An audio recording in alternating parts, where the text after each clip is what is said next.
Good afternoon. Before this hearing begins, I'd like to remind members, per guidance of the House of Attending Physician, to please continue wearing masks when not speaking if you are in the committee room. This is not only for your safety, but for the safety of others. Now I'd like to pass along some notes about the system we are using today.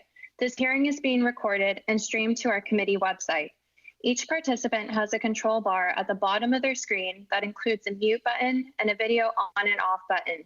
If you're joining this rehearsal remotely, please ensure your personal view is switched to active speaker view. This view control buttons in the upper right of your screen control your personal view and can be switched between active speaker with thumbnails, and grid view. This is your individual view and will not affect anyone else or what the public would see during an official proceeding. Please note that the system's active speaker view will automatically switch to your camera a few moments after you begin speaking. A timekeeper will monitor the time for this hearing. For members joining in the committee room, the timer can be viewed on the dais. For members joining remotely, please change your personal view to active speaker view. You can pin the timer by right-clicking or hovering your cursor over the timer and pressing the thumbtack icon. If you would like to insert something into the record, please have your staff email the document to full committee staff. In a moment, the host will mute all participants other than Chairman Barra. All participants are asked to keep themselves muted when not actively engaging in the discussion, which should help limit echoes or other disruptions. In instances in which members yell back or otherwise conclude their term speaking, but do not remember to remute themselves, the host will do so to limit inadvertent background audio. Members and witnesses are responsible for unmuting themselves anytime they wish to be heard. It may take a few seconds for your microphone to unmute, so please keep that in mind when speaking. With that, we are ready to begin. Chairman Barra, if you could please count down from 5 so that the system displays your video. Please pause for 5 additional seconds while the recording begins, and then start the proceeding.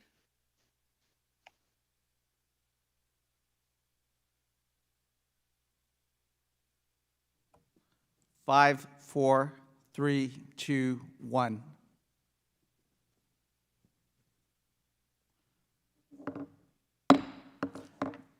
The Subcommittee on Asia, the Pacific, and Nonproliferation will come to order. Without objection, the Chair is authorized to declare a recess of the committee at any point, and all members will have 5 days to submit statements, extraneous material, and questions for the record, subject to the length and limitation in the rules. To insert something into the record, please have your staff email the previously mentioned address or contact full committee staff. As a reminder to members, please keep your video function on at all times, even when you're not recognized by the chair. Members are responsible for muting and unmuting themselves, and please remember to mute yourself after you finish speaking. Consistent with the HRES 965 and the accompanying regulations, staff will only mute members and witnesses as appropriate when they are not under recognition to eliminate background noise. I see that we have a quorum and will now recognize myself for opening remarks. Or actually, before I start my opening remarks, let me welcome back the members on the subcommittee. I know we miss being here together, but we have in the interim had a robust agenda in terms of looking at a number of issues that are pertinent to the region as well as nonproliferation. And with that, let me give myself 5 minutes for opening remarks. I want to thank the ranking member and the members of the subcommittee, our witnesses, and members of the public for joining us at today's hearing. Over the past several months, we have seen how COVID-19's race around the world has sparked remarkable upheaval and disruptions in the global economy and international stability. This subcommittee held the first hearing on the novel coronavirus in early February and subsequently had additional hearings. And we, as a doctor, continue to remain concerned about the both global pandemic and the disruptions around the global pandemic, but also the economic challenge. China is central to what's happening. We know the novel coronavirus initiated in China. We saw the disruptions in supply chains with this pandemic. We saw the lack of transparency around the coronavirus, and those are all issues that are important for us to take a look at, and we will. We also have seen China's economic coercion and predatory lending practices around the world, what's happening in Hong Kong, and multiple issues. But today we're here to focus on China's maritime ambitions. I was first elected to Congress and sworn in 2013. And through the years that I've been on this subcommittee, I've viewed China's action in the maritime domain with deep concern. We watched with alarm when China built up and militarized features in the Spratly Islands and other areas in the region. In recent months, we've seen China has continued its coercive actions and aggressive actions. Chinese fishing boats have swarmed Indonesian waters near the Natuna Islands in December, and China sank a Vietnamese fishing boat in April. We've seen the same story in the East China Sea and the Indian Ocean. In May, Chinese Coast Guard ships pursued a Japanese fishing boat in Japanese waters. I also continue to have concerns about China's influence in the Indian Ocean, like at the Hambantota port, and the implications to the United States and other countries in the region. These actions pose serious threats to regional stability, and this is not what you see out of a responsible global leader. And China has to make that decision. Does it want to be a responsible global leader, or will it be a nation that sits apart? You know, China's actions in these areas are vitally important to the world's economy. We know the large number of goods and services that move through the South China Sea and are vital as we look at economic recovery. Shared values and principles like freedom of navigation matter. But China ignored an international court ruling that declared they had violated the UN Convention of Law of the Sea in 2016, a convention, by the way, that the United States should have ratified a long time ago. Now, as we move forward, we have our friends in the region, and I talk to many of them, our Quad Coalition, our like-minded colleagues in Japan, India, Australia. You talk to the other nations in the region, Vietnam, the Philippines, et cetera, and all express concern of China's aggressive behavior in the maritime space. As we think about this and as we move forward, again, China can be an isolated nation, or it can choose to work in a collaborative, cooperative way with the rest of the world's leaders and the rest of the world's global economies. Going forward, we will be looking at a number of these issues, and it is our hope over time that China understands that it can better accomplish its goals by having a cooperative relationship. Certainly, they will be a competitor, but a cooperative relationship built on values of free market, values of freedom. Unfortunately, we have seen in recent years, China going in the opposite direction. I look forward to the testimony of witnesses, and I now yield to my friend from Florida, our ranking member, Representative Yoho, for any opening comments you may have. Thank you, Mr. Chairman. I appreciate it, and I look forward to our expert panel today. And I do thank you for your leadership, because I remember February 5th when we had that first hearing on coronavirus, and one approximately 2 weeks later, you were definitely on the cutting edge of that, exposing the origin of that. I look forward to hearing, as I said, from our expert witnesses. And I think what we need to do is define what China is trying to do. What are they doing? What is their ultimate goal? And then how do we counter what they're doing? When you look at what China has done, they have encroached on so many nations of the Asean bloc of nations, whether it's the Philippines, the Vietnamese, Brunei, the list goes on, Malaysia, Indonesia, not just on their sovereignty of their land, but their EEZ zones where they do their commercial fishing, explore for minerals off the coast that belong to those nations. China has encroached upon those. In addition, China has ignored international laws. When the Philippines sued them over the rights of their EEZ, the Chinese lost. That court, they did not honor the ruling of that, said it does not apply to them. Yet they apply a 9-dash line that is anything but accurate. It's fallacy. It's their wish list. And for them to claim a 9-dash line that is sovereign territory of China would be as ridiculous as the United States claiming all of the moon because we put a flag on it first. And I think these things need to be brought into perspective, because again, it goes back to what is China trying to accomplish?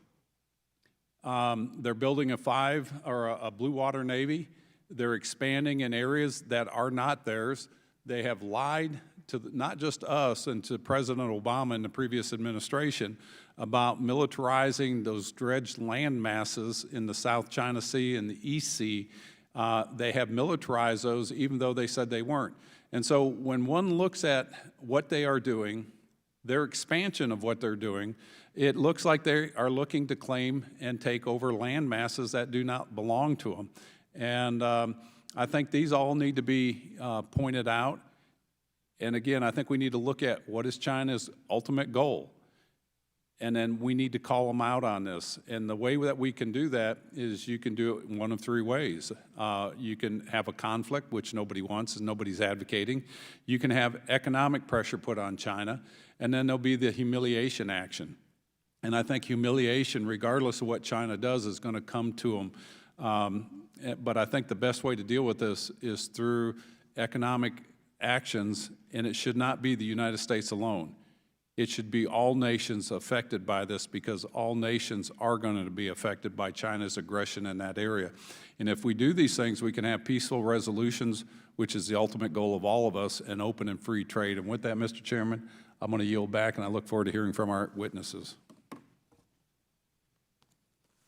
Thank you, Ranking Member Yoho. I will now introduce our witnesses.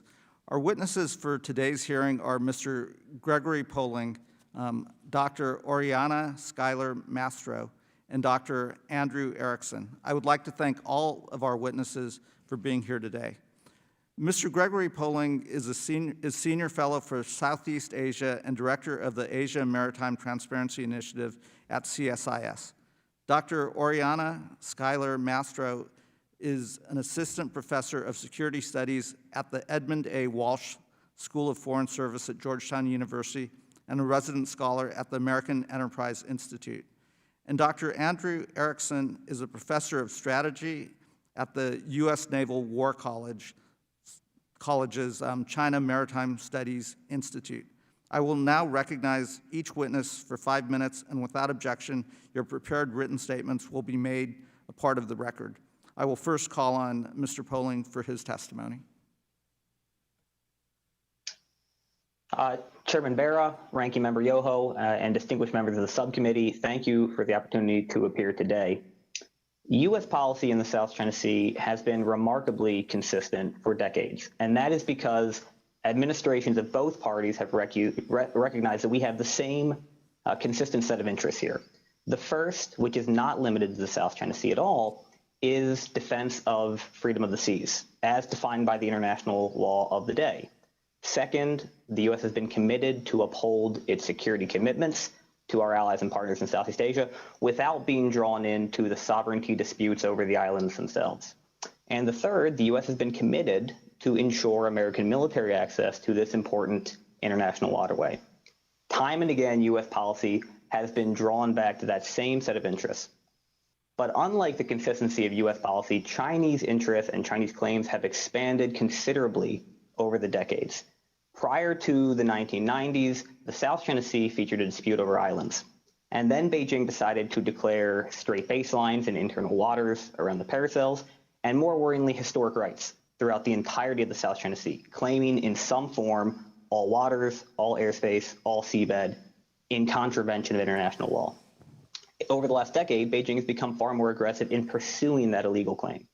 At the end of 2013, China embarked on an unprecedented campaign of artificial island building and militarization, which today allows China to deploy a 24/7 presence of naval, Coast Guard, and paramilitary forces throughout every inch of the 9-dash line, slowly pushing its neighbors away from their legal rights out of the waters guaranteed to them by international law.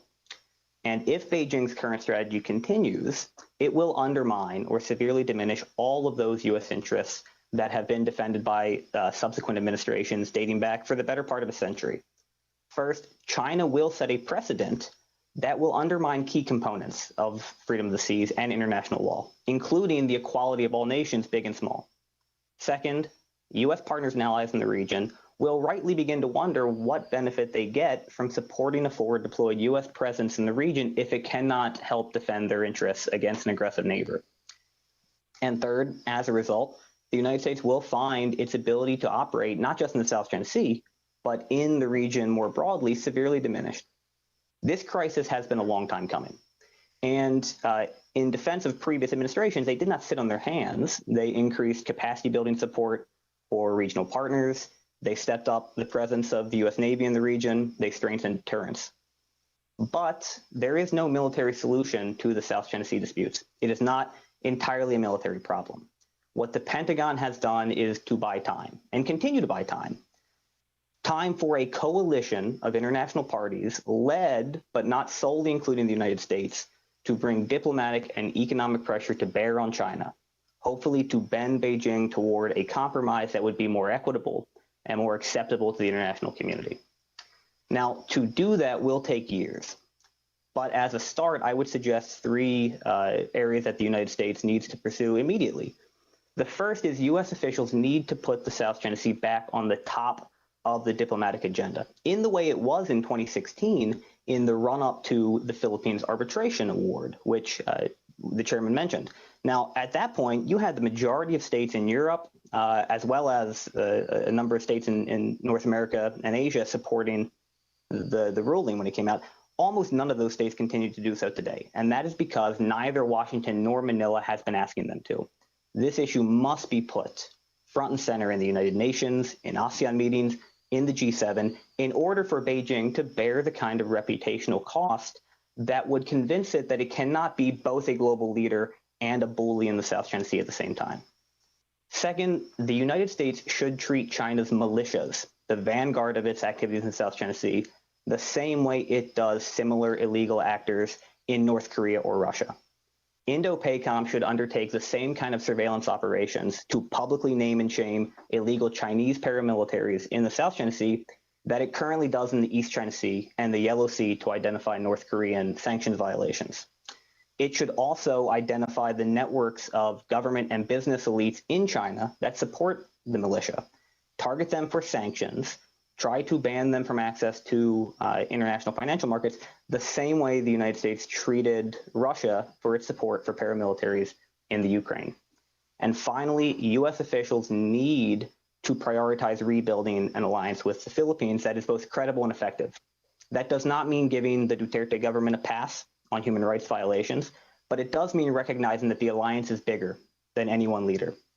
The United States must have rotational forces deployed along the so-called First Island chain that rings China, and there is no place south of Japan that can happen other than the Philippines. Admiral Davidson has recognized this. The United States might not be able to do that under Duterte, but we must prevent further erosion of the alliance, and we must prepare a plan for a post-2022, post-Duterte Philippines that will allow us to re-engage. That concludes my testimony. Thank you again for the opportunity. Thank you. Now we'll call on Dr. Mastro. Chairman Bera, Ranking Member Yoho, members of the subcommittee, thank you for the opportunity to share my views on China's maritime ambitions today. China wants to become a maritime great power. This is a term that Chinese President Xi Jinping uses as part of his national rejuvenation rhetoric. And to this end, China wants to build a blue water navy that can control its near seas, fight and win regional wars, and protect its vital sea lanes and its many political and economic interests beyond East Asia. In this testimony, I'm going to cover China's approach to the near seas, and so this is the South China Sea and East China Sea in particular, and touch upon its intentions in the Indian Ocean. China's ambitions in the near seas pose the greatest threat to the interests and security of the United States and its allies. China considers the East China Sea and the majority of the South China Sea to be a part of its territory. China does not accept or respect Japan's sovereignty claims in the former case, or Brunei, Indonesia, Malaysia, the Philippines, Taiwan, or Vietnamese claims in the latter case. In China's ideal world, Beijing would enjoy sovereignty, which means absolute control and a monopoly over the use of force in these waters. And this would entail the exclusion of the United States military from these waters. In the short term, China realizes that these goals are unrealistic. And so I think it's best to characterize their current ambitions as establishing sovereignty over the disputed islands and gaining the power to dictate the rules and regulate all activities in the surrounding waters. This means that countries would have to obtain Chinese permission to operate there. China's maritime ambitions in the East China Sea and South China Sea are detrimental to U.S. and allied interests, mostly because of these ultimate objectives of control. China has rarely relied on use of force directly or military coercion to achieve its goals. Instead, it prefers to employ positive inducements and non-military tools like economic, legal, or political tools, as well as gray zone activities, which are activities that allow a country to stay below the threshold of overt military action to secure gains without provoking a military response. In other words, even if we convince China to change their behavior, how they're pursuing their ambitions, this is still a threat because of the ultimate nature of what they're trying to achieve. In the Indian Ocean, China has different ambitions. Under Xi Jinping, their maritime ambitions have extended beyond the near seas. For the first time in 2019, the Defense White Paper called for the transformation of the Chinese Navy from a near seas defense navy to a far seas protection navy. And China also designated maritime interests as the same level of importance as territorial integrity. I think China currently aims to be able to operate in the Indian Ocean and beyond, but it does not aspire to prevent others from doing so as it does in the near seas. In these waters, China's ambitions are currently driven primarily by the desire to protect strategic lines of communication and its economic and political interests. For example, just last year, more than 166 million Chinese ventured abroad for tourism. We also know that 80% of China's oil passes through the Malacca Strait, and with One Belt, One Road, China has more and more commercial and economic interests to protect. China is more flexible in the Indian Ocean because it's not engaged in territorial disputes there. They don't have specific adversaries that they're engaged in constant campaigns against. So they are a bit more flexible than they are in the near seas. But this doesn't mean that their presence in the Indian Ocean is not without its challenges or risks. Because they are increasingly focused on far seas protection, they are outfitting their fleet with longer range air defenses, aircraft carriers, and larger ships that allow greater endurance away from home ports. This creates a latent capability that could be used in the future to coerce smaller countries. China could also use its greater access to collect intelligence on the United States that could support operations in regional contingencies like Taiwan. In the future, they might also be able to develop the ability to meaningfully hold at risk U.S. assets in these waters in the event of a wider conflict. But currently, one of the biggest issues is how they're trying to gain influence and access, because they will need ports for logistical support and resupply and maintenance throughout the Indian Ocean region. And as was already mentioned, China's attempts to gain such access are undermining stability, democratic norms, and sound economic development, as they rely a lot on bribery and debt trap diplomacy.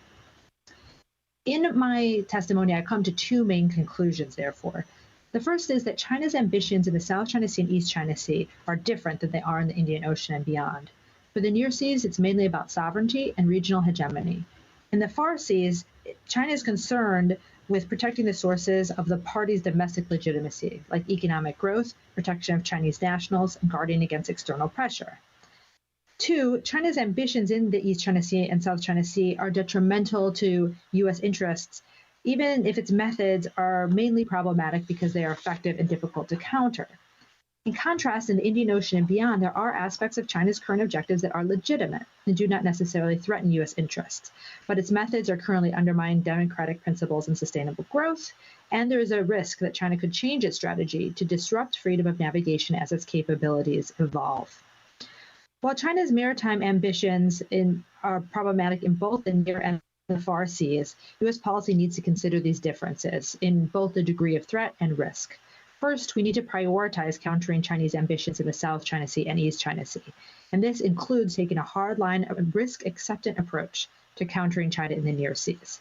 But we need to devise more of a hedging strategy in the Indian Ocean, and this could include elements of cooperation with China to address non-traditional security threats, while also preparing to respond strongly in case their ambitions there do evolve and change, and they start employing their newfound capabilities for coercive purposes. In my written testimony, I lay out more specifics about how we could pursue both policies in the near seas and the far seas.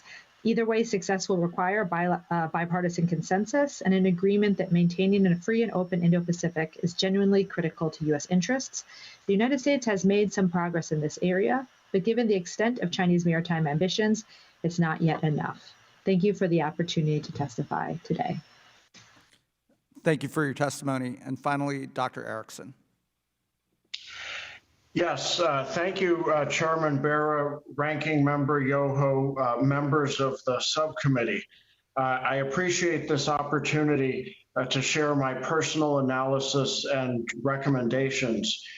Greg and Oriana have done a great job addressing a number of important issues. My written statement contains additional specifics and recommendations.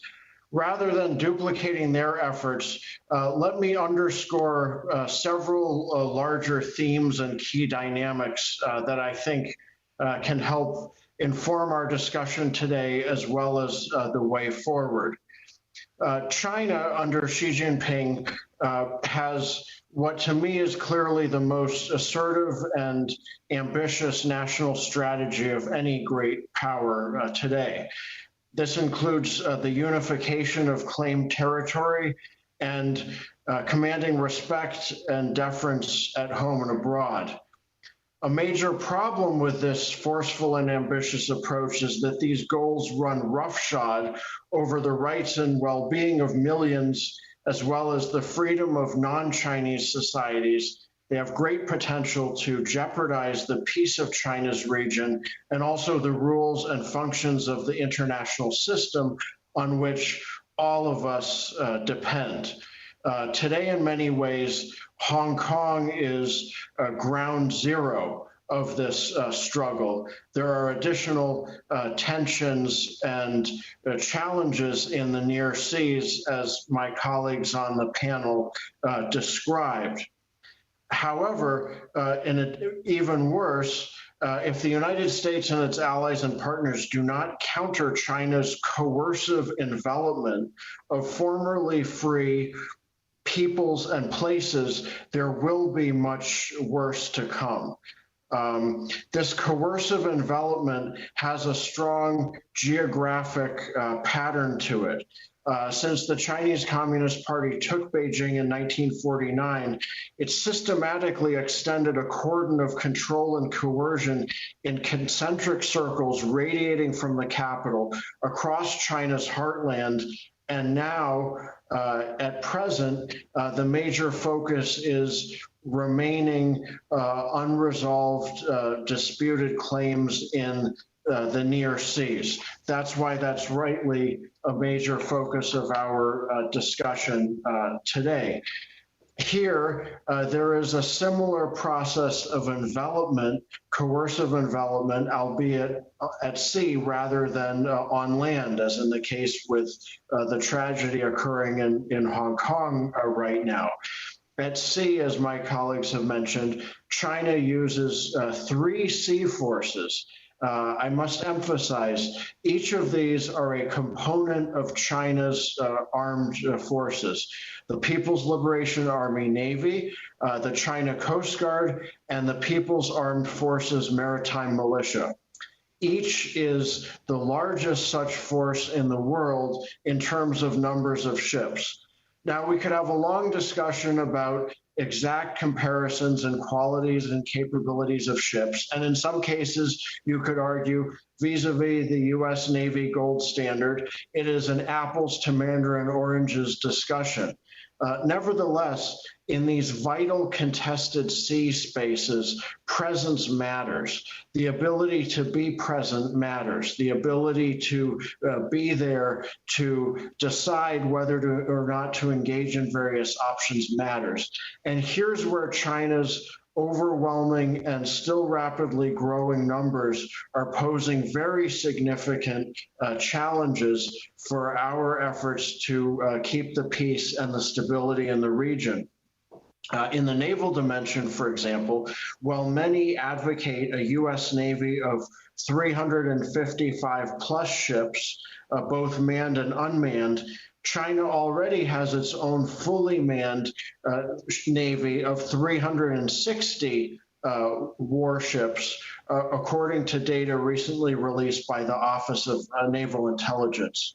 And the projections get more disparate over time out to 2030. China has the world's largest Coast Guard for by a very large margin. So when it comes to efforts at coercive envelopment in the near seas, these numbers are one of the many factors that we are going to have to address. I would be very happy to elaborate on all these issues, but I want to close by underscoring the challenge of Chinese efforts at coercive envelopment in prioritized areas for sovereignty, projection, and assertion. That is really one of the greatest challenges of our time. Thank you. Thank you for your testimony. I will now recognize members for 5 minutes each, and pursuant to House rules, all time yielded is for the purposes of questioning our witnesses. Because of the hybrid format of this hearing, I will recognize members by committee seniority alternating between Democrats and Republicans. If you miss your term, please let our staff know and we will circle back to you. If you seek recognition, you must unmute your microphone and address the chair verbally. I'll start by recognizing myself for 5 minutes. Mr. Poling, you mentioned that we need to place this issue at the top of our agenda. I think both the ranking member and myself, for purposes of this subcommittee, do place this issue close to the top of our agenda and recognize the urgency of addressing it now as opposed to several years from now because of the possibility of a kinetic conflict. If we think about the U.S. approach to this region in the post-World War II era, I think we can be very proud of what we did in helping rebuild Japan, creating an economic powerhouse and a competitor, and defending the Korean Peninsula, but also seeing the Korean miracle, an economic competitor, watching the tremendous growth of Singapore, Australia and New Zealand and others in the region, and now watching the subcontinent of India develop. All of these are democracies that share free market principles, share the freedom and principles of democracy. And in fact, we can take credit for helping China develop its economic prowess. But we haven't seen China move in that direction of values-based individual liberties, free markets, et cetera. Maybe this is a question for Mr. Poling. I've always characterized China as if you give them an inch and don't stop them, they're going to take a foot. If you don't stop them at a foot, they're going to try to take a yard. If you don't stop them at a yard, and that is why I was so concerned about their initial building of islands in the South China Sea. Now we've got a bigger problem today because we didn't stop them on the front end. You talked about the importance of creating this coalition of nations, and as I talk to our European allies, as I talk to the countries in the region, they understand they're going to have to live with China as a global power in the region, but they also are very leery in a way that today that I didn't see previously. If we were to directly confront some of the Chinese paramilitary and actions to stop them today at a time where hopefully we could de-escalate things, what steps do you think China would take if there was a direct confrontation with one of these paramilitaries? Mr. Poling, if you want to take that.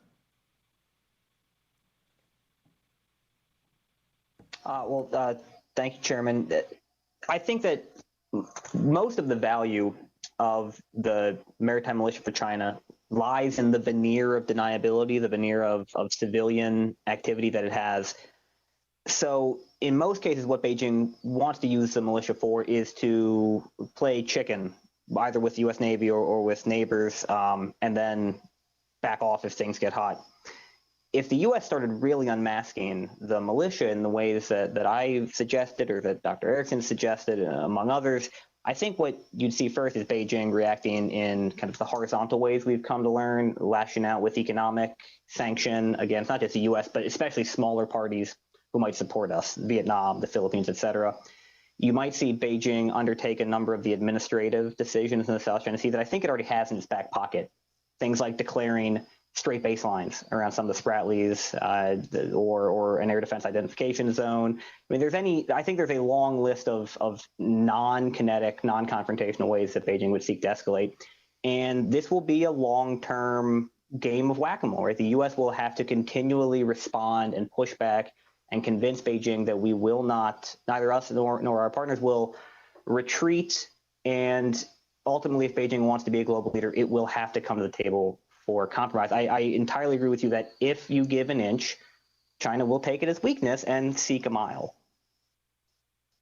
So I agree with you that if it's just the U.S. versus China defending everyone in the region, I believe will be less effective than if we can create a multinational coalition of like-minded nations that see the same threats that China poses to freedom of navigation and maritime security in the region. And I do sense in this time of COVID that countries are a bit more willing to join a multinational coalition. With that, I assume that's the right approach. If any, in the last few seconds that I have, if any of the witnesses want to talk about the possibility of creating that coalition. Chairman, if I can just add that I think the important thing is to start with diplomacy. If we don't have active diplomacy, if we don't rank this as high as like the Middle East peace process, then we're not showing countries it's really important. So why should they take the risk to do FONOPs or other military activities with us if we're not even willing to sit down and have a big summit with Southeast Asian countries to do it? So I do think we do have to start with the diplomatic aspects of this. Great. Thank you. Mr. Chairman, I would also advocate a whole of government approach that includes in securing our own supply chains more effectively, also seeking to involve willing allies and partners by helping to also enhance their supply chain security, reducing Beijing's ability to coerce them. We can then increase the chances that they'll feel willing and able to join us in some of these important maritime endeavors. So that's another dimension I would like to call for cooperation. And then I think there's a strong interest in building on that. Great. Thank you. And I notice I'm out of time. Let me recognize the ranking member, Mr. Yoho. Thank you, Mr. Chairman. I appreciate all the expert testimonies, very enlightening. Mr. Poling, you brought up a statement that you said the previous administrations, not to point fingers at anybody, didn't really drop the ball, or they kept doing things. But is it not true that we stopped freedom of navigation operations and then they got started again under President Trump? So it is true that the Trump administration has increased the frequency and routine nature of freedom of navigation operations. They were never stopped. The problem was in 2015, following testimony in the Senate Armed Services Committee, the question of freedom of navigation became much more public. And that led to, I think, a lot more self-flagellation and concern within the Obama administration about when they should be done and how they should be done. Prior to that, they happened quite regularly, and so I think the Trump administration. It was my understanding that we went to peaceful navigational purposes versus freedom of navigation with our military ships doing the war games. I remember it pretty clearly because we wrote a bill that got incorporated into the NDAA. I just wanted to point that out because I think if we show just a pullback of any, that vacuum gets created and it gets filled by somebody else.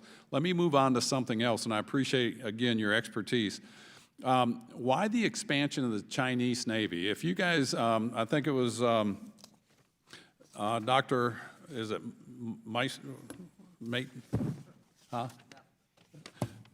Mastro. You were saying that China is doing that to protect their interests. But what interests have changed that haven't been there for the last 70 years? The land borders haven't changed. The only thing that I've seen change is China's claim to land borders erroneously. What's your thought on that? Thank you for the question. The first thing on the expansion of the Chinese Navy is that that is primarily for regional contingencies. We do talk about the East China Sea and the South China Sea as both being near seas, but the South China Sea is actually quite large, bigger than half the continental United States. Right. And so if you look at their ability to project power down there, they have some challenges. And so I think mainly their focus is on Taiwan contingencies first, East China Sea, South China Sea second. But they are also interested, as I've mentioned, in expanding beyond into the Indian Ocean. And I mentioned the economic and political interests because those actually did not exist previously. So the number of Chinese nationals overseas, for example, is a relatively new phenomenon. I wrote a paper about it maybe about 8 years ago, and you have tens of thousands of Chinese companies operating now in the Indian Ocean region that weren't there before, that we have seen an uptick because of One Belt, One Road as well. And also China used to not be so reliant on oil and energy from outside, and now they are one of the top importers, and they rely on the Malacca Straits for that. So they do have increased interest in vulnerabilities. I understand it, but I don't see any country challenging China as a nation. Nobody's trying to attack them, and what I see is an overreaction, not overreaction, but an over-aggressiveness of China. And it gives pause to think, why are they doing that? It's because of what I see. It's because of the aggression that they're doing and the false claims that they're laying to land. To call those land masses islands, I think gives them an air of legitimacy. They are not islands. They are land masses that they have taken. A rhetorical question I want to ask, do any of the ASEAN bloc of countries have the capacity to stand up to China? Does anybody want to weigh in on that?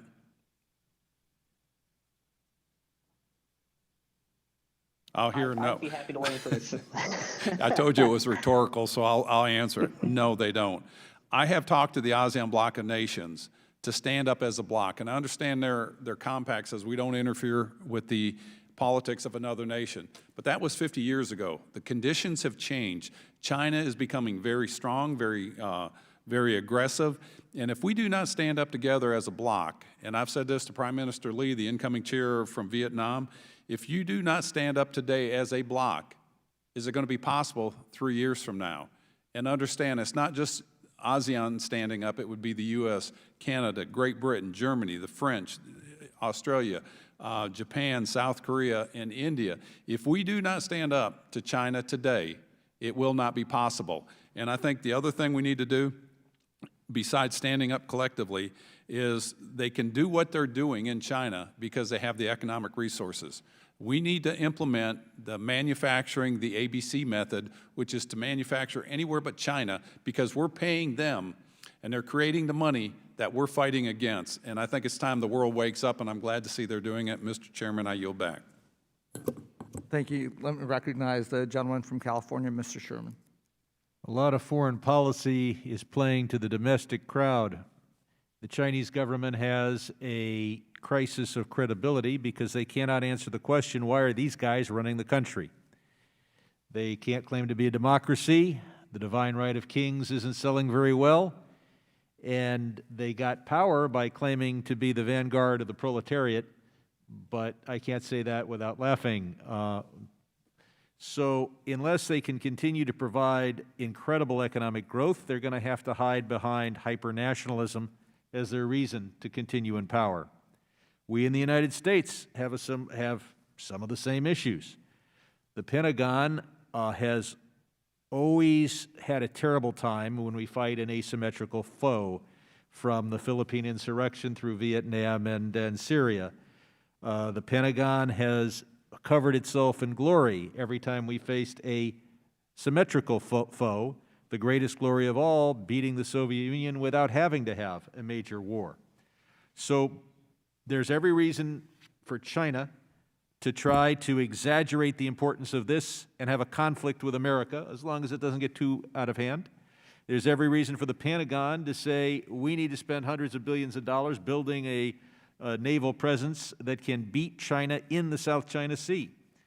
And yes, this is a priority. But remember, we have some other is it more important priority than the fact that the Ukraine is occupied, or parts of it? Is it more important than the independence of the Baltic states? Is it more important than the attack on the Ladakh region of India by China recently? Is it more important than the Uyghurs being held in, a million of them being held in camps? We've got a lot of priorities. And to put this in context, I've often heard it argued that these islands are critical because there's trillions of dollars of trade that goes through them. That's all trade in and out of Chinese ports, and a few oil tankers that could stay out of the region if they chose to by detouring just a few miles. So these islands, this maritime issue is of great importance, but we have many things of great importance. And one thing I don't want to see is to see this maritime dispute be used to justify a huge increase in our military budget or anything that would bring us close to war with China on their home ground.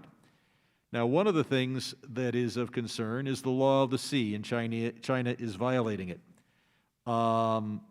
We, however, have not ratified the United Nations Convention of the Law of the Sea. China has. And while the law of the sea is very important to us, there are literally scores of maritime disputes around the world in which one country or another is unwilling to have to follow the law of the sea. Cyprus is suffering from that based on what Turkey is doing. So the question I have here is, do we need a huge buildup in the American Navy if we're going to be effective, or can we limit China's avarice for the oceans off its shores through just diplomatic efforts and perhaps some economic sanctions?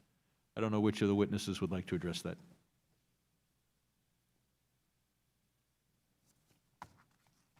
I can go first, sir, Yes. if that works. So I don't think, I think you are absolutely correct that a buildup of the American Navy would not be enough, because as I mentioned in my written testimony, China is relying extremely heavily on legal, economic, and political means to get what they need. And so ratifying, the UN Convention of the Law of the Sea, trying to get other countries in the region to maybe If I not. can interrupt, would that be in our interest to ratify that treaty? I think it would be. There are, of course, downsides, but in terms of the leverage that it gives us to convince countries in the region that we're serious about freedom of navigation and international norms and principles, I think it would go a long way. And I think we should get those countries together to agree, maybe not on the sovereignty of the islands, but on the maritime rights that those islands give whoever owns them. Because China is alone in thinking that because you have a right to this small island, you control the whole South China Sea. So the Navy, of course, is not enough, but it is a key component, because I do believe that U.S. deterrence against China has been successful in the past couple of decades, and our deterrent has been weakened. And so if we are pushed to operate farther and farther out, and we cannot operate in the South China Sea, I am afraid that then we can no longer really deter China, and we will see increased aggression there. So I do think we need to maybe not sort of just build more expensive stuff, that might be part of it, but really rethink our force posture in the region more generally. And I do want to comment on Turkey. There are a number of disputes involving Turkey, and I don't want the record to think that I think Turkey's on the wrong side of every one of those. Yield back. Thank you. Let me recognize the gentlelady from Missouri, Ms. Wagner. Thank you, Mr. Chairman, and I'm deeply concerned that domestic discontent and international distraction resulting from the coronavirus pandemic is pushing Beijing to behave erratically and aggressively abroad, particularly in the maritime domain, where China is already seeking to erode and replace U.S. influence.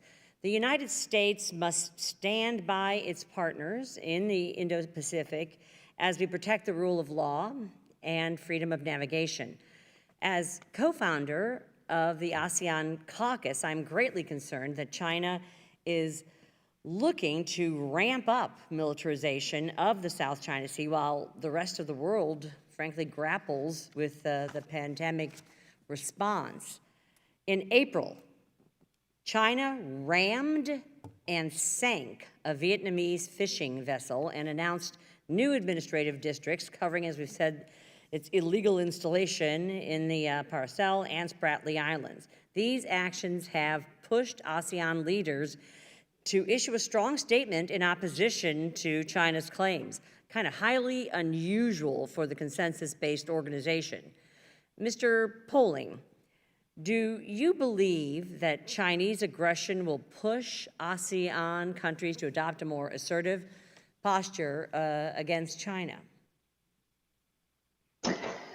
Ma'am, I unfortunately think it unlikely. I think individual countries, especially Vietnam, are fed up, and some, like the Philippines and Indonesia, may be getting there. But ASEAN as an organization is ill-equipped to deal with the South China Sea. ASEAN is an important organization, but this is not an issue that you can get through consensus-based decision-making that requires Cambodia's approval on anything. So I think the statement we saw this weekend, which was a very modest strengthening of previous ASEAN statements, is about the most the organization is capable of doing.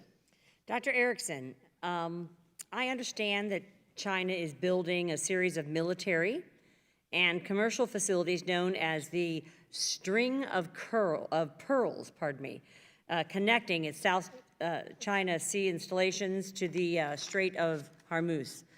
These installations seem to serve the dual purposes of boxing in India, a potential rival, and boosting China's presence near strategically important maritime choke points.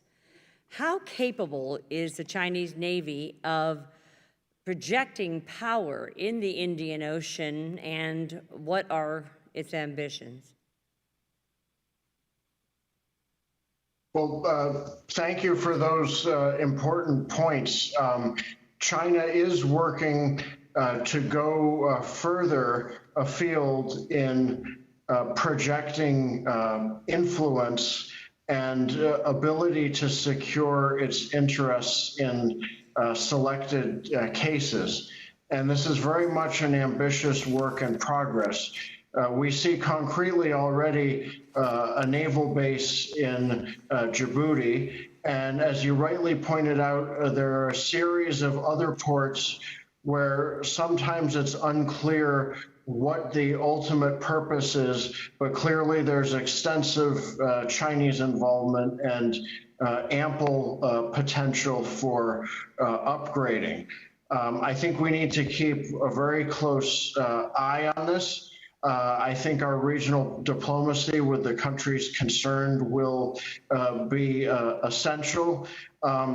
But I do think it's important to note, as Dr. Mastro did, that this is a different type of effort on China's part from the hard-edged sovereignty advancement efforts in the East China Sea and the South China Sea. So it's a different type of dynamic.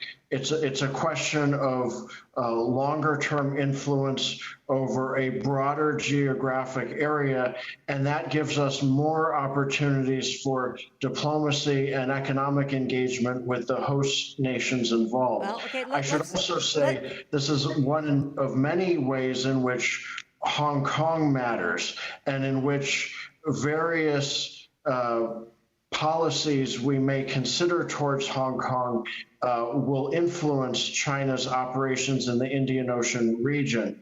There are various Chinese commercial conglomerates engaged in the construction and operation of these ports that may seek favorable treatment for their business interests in Hong Kong courts. That's something to keep an eye on, and that might be a place of important information gathering and leverage. I'm running out of time. I agree with you. I also think that we have some opportunities, Dr. Erickson, to work closely with India Yes. and to make sure that we improve our U.S.-Indian maritime cooperation and deepen our ties between perhaps our navies. So I am out of time. I yield back, Mr. Chairman. Let me recognize the gentlelady from Pennsylvania, Ms. Houlihan.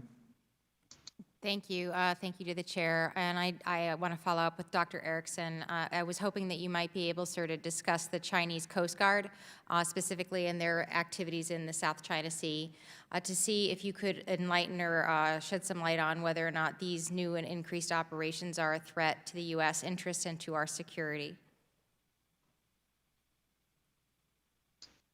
Thank you for the excellent question. China's Coast Guard really in many ways is almost like a second Navy. It's by far the largest in the world in terms of numbers of ships. And while many of them are capable of far-ranging operations, the vast majority of China's more than 1,000 Coast Guard ships are deployed generally near to China. Unlike Coast Guard such as the U.S. Coast Guard, China's Coast Guard has a very important sovereignty advancement mission. And China's Coast Guard, by recent organizational changes, is now formally one of China's one of China's armed forces, as I mentioned before. So there's a hard-edge sovereignty advancement mission that it has that is very different from how the U.S. Coast Guard pursues its operations. Combine that with the sheer numbers and the increasing capabilities of this force, as well as some of the capabilities and limitations and capabilities of China's neighbors in Asean, as has been discussed extensively here. And this is a real problem for regional security, stability, and the rules and norms that would be optimal in making this region peaceful and prosperous. This is a significant problem. It's one that we can ameliorate through improved partner capacity building and cooperation with our allies and partners in the region. Japan is also making good contributions here. We can work to do more with Japan and support Japan's own efforts, and maintaining the maritime presence that we can in the region will likewise be important to not allow a vacuum that China can exploit. Finally, I am in favor of the U.S. Coast Guard's increasing presence in the Western Pacific and including in the East China Sea and the South China Sea. While the numbers on that will not be huge, it does involve a set of unique capabilities and cooperative efforts that I think will be very useful to the larger set of things we need to do here. Thank you. I really very much appreciate that answer, a really very complete answer. For Dr. Mastro, in the minute and a half or so that I have, I was wondering what are the current U.S. and Chinese diplomatic initiatives to reduce the risk of military escalation in the South China Sea?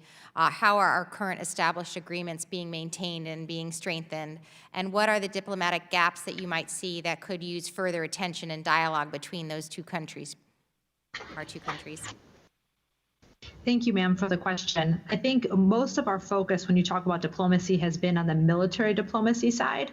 We do have a series of operational agreements, for example, CUES that talks about how our military should interact with each other if there's an incident at sea. One of the big issues is that the United States would like to have a direct line of communication with China in case there is an incident to avoid escalation. And while we have periodically had hotlines, the Chinese don't answer the phone when we call them. And I think this is for a number of reasons. Some say they want to get their act together before they talk to us. I think that there is a strategic benefit to being silent because it increases the risk to the other side and maybe makes the United States capitulate. But a lot of our diplomatic initiatives are mainly about trying to deal with crisis management, which is important. But I do think we need more on this broader strategic side to show China that we want to have a diplomatic resolution to the South China Sea issue and to push back on their interpretation of sovereignty in the diplomatic realm as well. Thank you. I really appreciate your time. I'm nearly out and I yield back. Thank you. Let me recognize the gentleman from Virginia, Mr. Connolly. Thank you, Mr. Chairman. And I think this is a fascinating hearing. Thank you for holding it, and thank you to our panel. In listening to sort of the litany of Chinese assertiveness, if not aggression, one comes to the conclusion that under President Xi, we're seeing a real transformation in China's posture. Under Deng Xiaoping, it was sort of hide your strength and you don't necessarily assert yourself too boldly. Under President Xi, after all of that buildup in strength, let's assert it. It seems to me in the South China Sea, the only power that can counter Chinese influence is us. ASEAN's not a military organization, and even if you looked at its collective military might, it's anemic. It has no capacity to counter the Chinese juggernaut. India, which just suffered first major set of casualties in an armed conflict or a military conflict with China, clearly is not anywhere near capable of deterring a Chinese military threat even today, neither on the seas nor on land. That leaves us. And meanwhile, China is, the title of this hearing is Maritime Ambitions. It's not just in the South China Sea. The fact that the Chinese built and now are operating the Hambantota port facility, which could easily become a military base because of the indebtedness of the Sri Lankan government and its inability to finance and serve the debt on that finance, has given China a strategic location through which passes, I'm told, about 30% of all the world's shipping. And it's a real nice reminder to India that now China has that strategic location. We mentioned Djibouti, another key chokehold in terms of international shipping lanes. And to make it all perfect, China has asserted on its own that it is an associate Arctic power, even though it has no land that is literal in the Arctic. And it has indicated that it wants to create bases, including in Greenland, to bolster that assertion.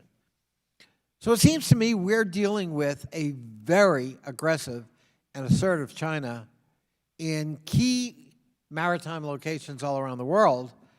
And it also occurs to me that, frankly, what we're dealing with in the South China Sea potentially is a direct threat to us and to international shipping, because the assertion being made is this is a Chinese lake.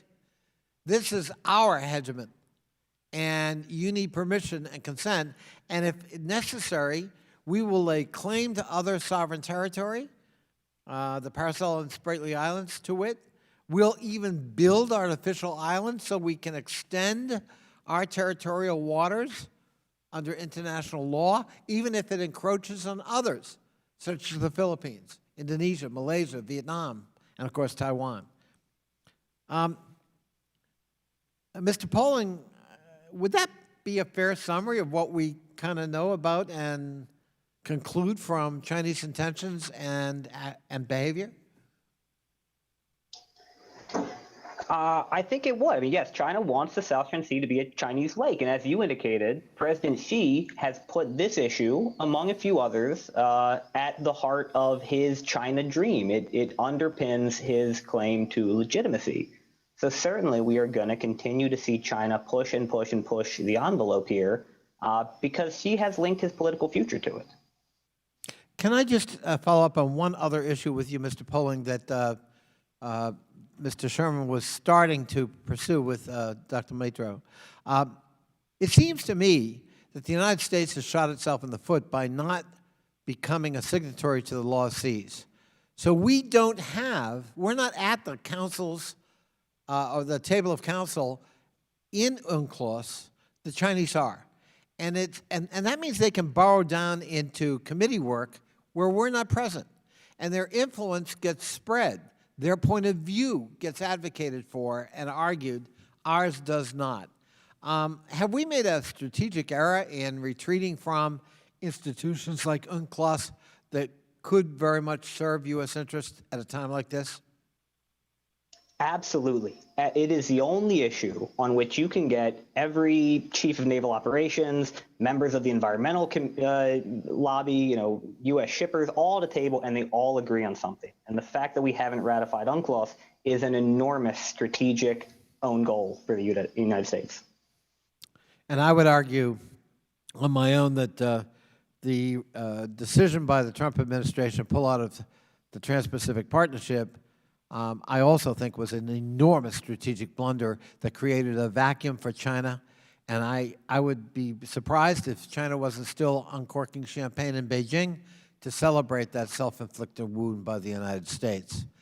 I yield back. Thank you, Mr. Chairman. Thank you, Mr. Connolly. I'll take the chair's prerogative to ask an additional question, and I know the ranking member also has additional questions, and appreciate the witnesses for sticking around to continue to answer questions. I think it was last year this committee had a hearing on the second island chain, the freely associated states, and I know we haven't talked about China's maritime strategy in the second island chain, but if each of the witnesses potentially could touch on from their perspective, we've seen economic coercion there to try to isolate Taiwan, et cetera, in some of the freely associated states.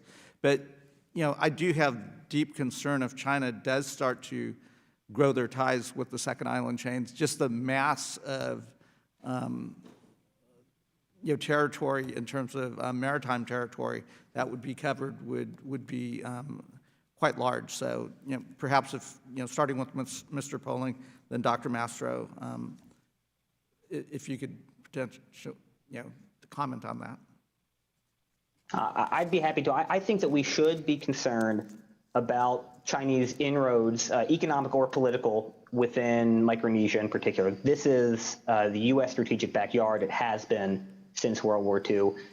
It is a place where the U.S. has insurmountable advantages unless we give them up ourselves. So again, it would be an enormous U.S. Failure if we allowed our primacy in the second island chain to slip away. What is needed is vigilance. And so far, we have been vigilant in responding to Chinese inroads. I just worry that our interest in the Pacific Islands is always so episodic that there's always the risk that we look away. And Beijing is waiting to take advantage if we do. Great.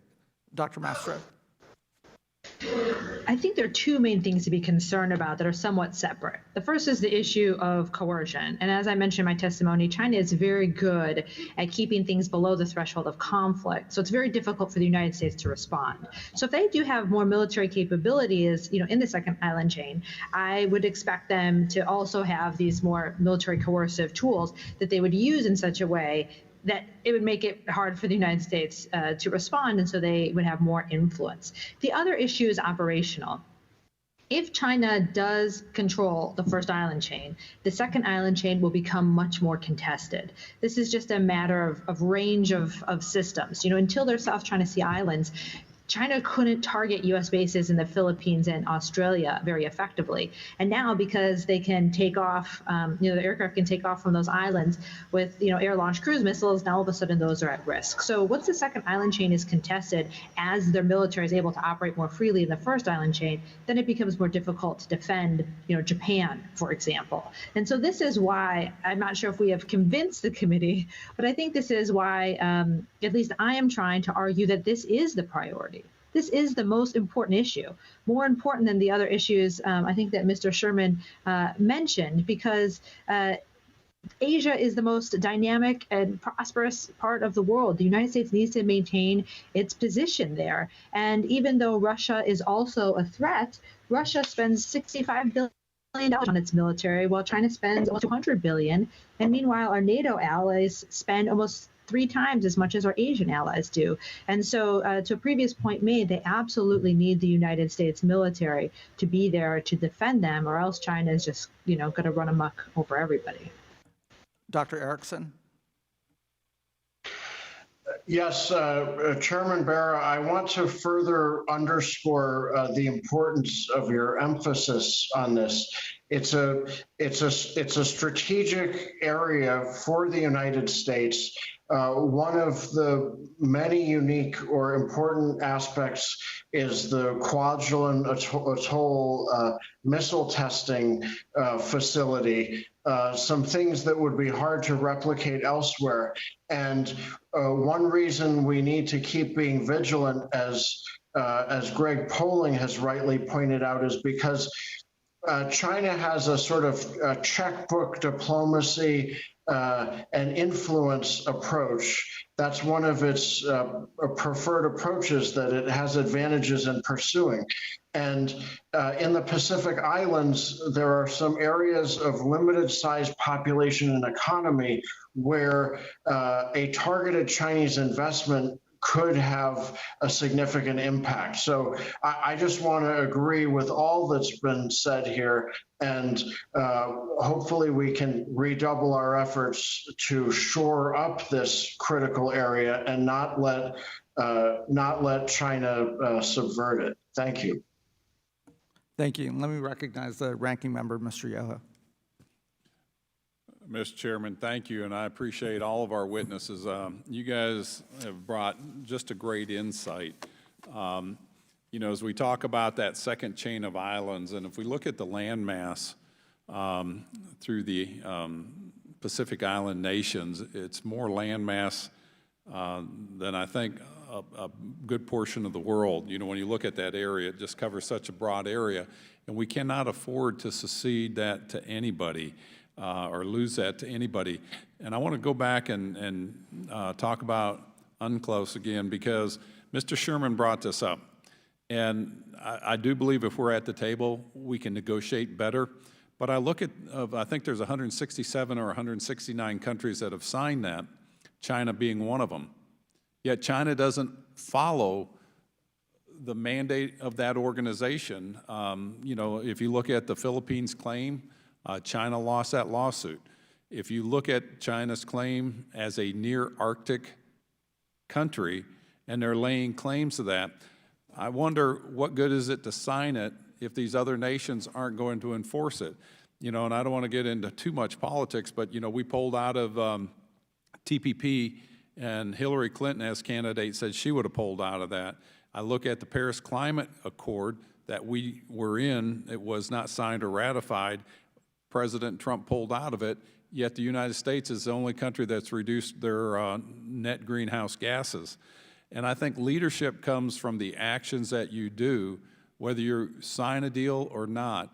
And for the countries that have signed the United Nations Law of the Sea Convention, they need to act up collectively. And I think Mr. Connolly brought up very well that nobody in the ASEAN bloc of nations has the capability of standing up. The point is, if they were to stand up as a bloc that represents 653 million people, roughly $3 trillion in trade, they would not be standing alone. It would be these other nations.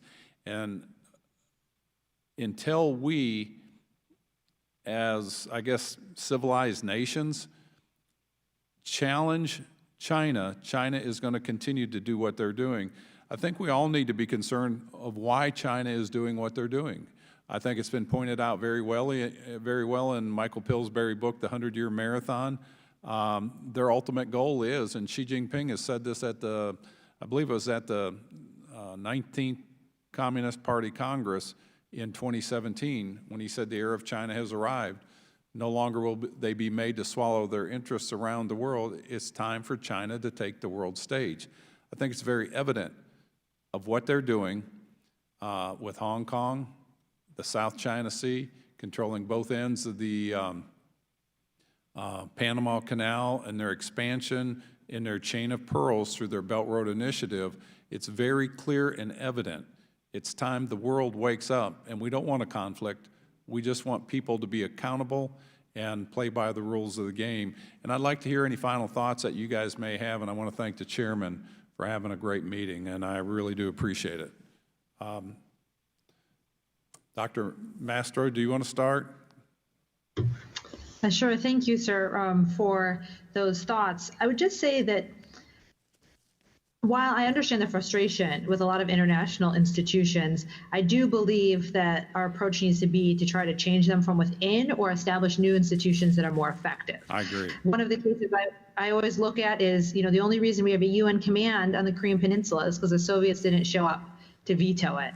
And so in some cases, China is able to get away with what they're doing because we actually don't have the consensus we think that we do. 27 nations agree with China's position that EEZs, you have the right to regulate military activity. So this is something that we need to be more proactive at making sure that China is diplomatically isolated.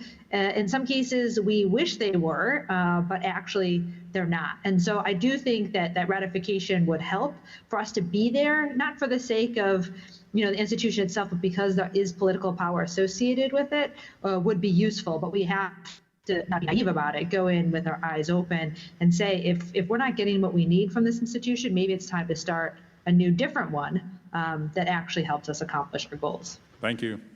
Mr. Poling? I would just agree wholeheartedly with that. I mean, the U.S. Wins this competition by being a leader, and the best way to lead is to be open and honest about the faults and weaknesses of current international institutions, but not to turn our backs on them. And UNCLOS is something that we negotiated, that we should be holding China to. We shouldn't be using China's malfeasance as an excuse not to ratify. Dr. Erickson? Yes, thank you, Ranking Member Yoho, and I understand the concerns.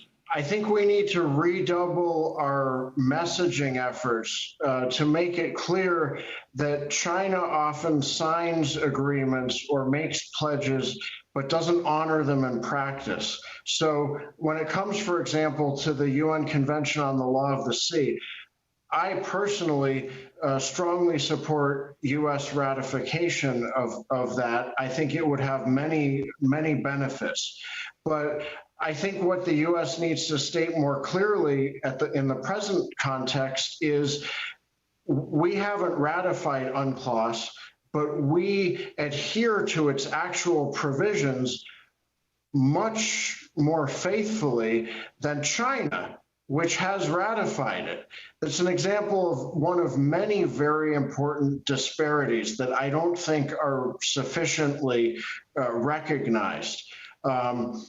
I agree there are sometimes agreements, treaties that haven't stood the test of time or against our interests. I personally have gone on record as saying good riddance to the INF treaty, because if Russia wouldn't comply and China wouldn't join, we shouldn't have our hands tied on successfully deterring Chinese aggression and adventurism in the Western Pacific. Moving forward, I think there are some things that we can build off additionally. As has been mentioned before, Xi Jinping is antagonizing and being aggressive towards so many different neighbors at once. I think that's going to give us opportunities to build better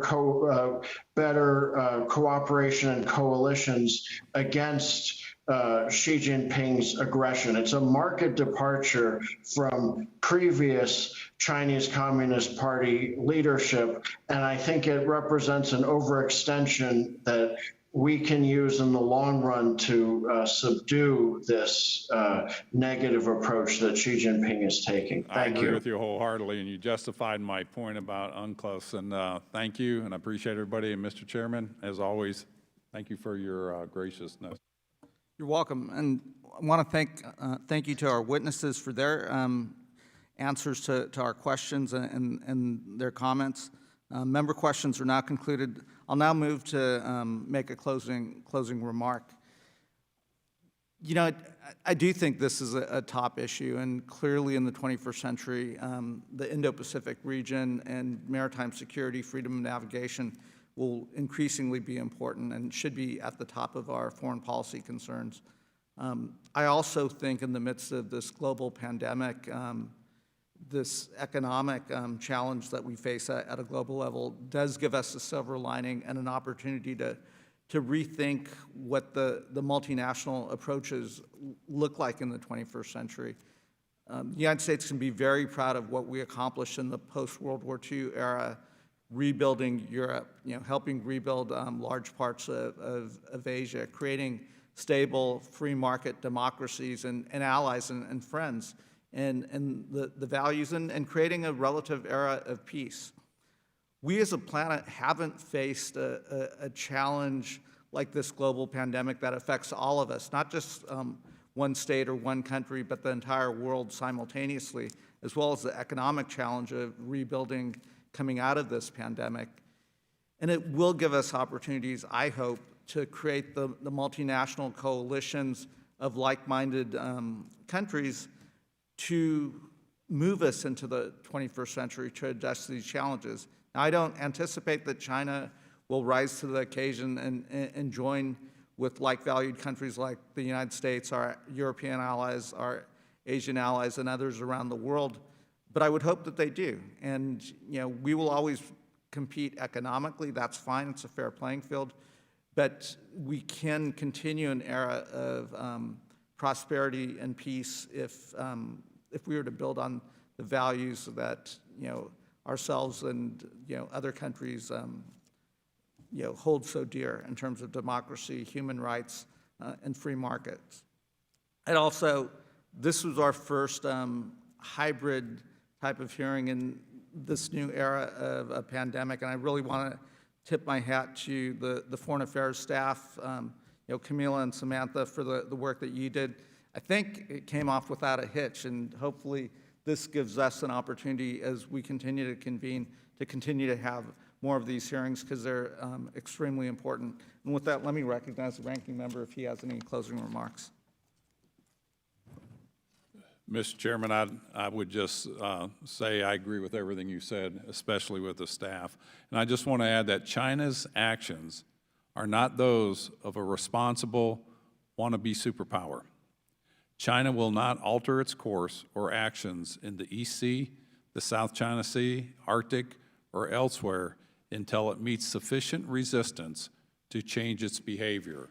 And we can do that together as nations that pull together to just get them to be responsible players. Thank you. Thank you, Ranking Member Yoho. I want to thank our witnesses and the members who participated in this very important and interesting hybrid hearing. And with that, the hearing is adjourned.